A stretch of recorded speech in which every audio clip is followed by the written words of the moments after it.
Pisa pa lang, napahanga na ng castaways ang mga manonood sa makapigil hininga nilang mga eksena.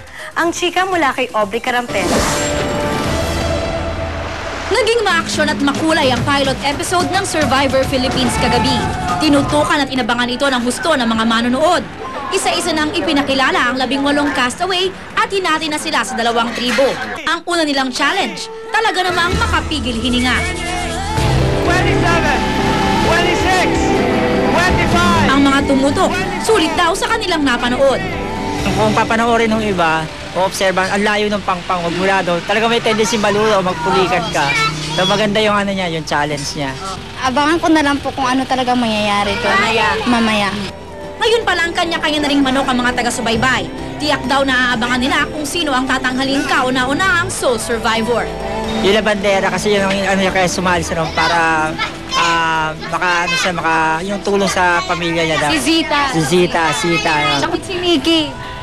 Basta gusto ko siyang manalo. Malakas si Kiko. Yun kasi tinutulungan niya yung babae. So feeling niyo pwedeng siya yung manalo? Hindi ko rin masabi, matagal pa ako kasi 39 days away, di ba ma'am? Simula pa lang matindi na ang challenges na ibinigay sa mga castaway at sa mga susunod na araw, mas titindi pa ang kanilang dapat harapin na mga hamon. Aubrey Carampel, updated sa Showbiz Happening.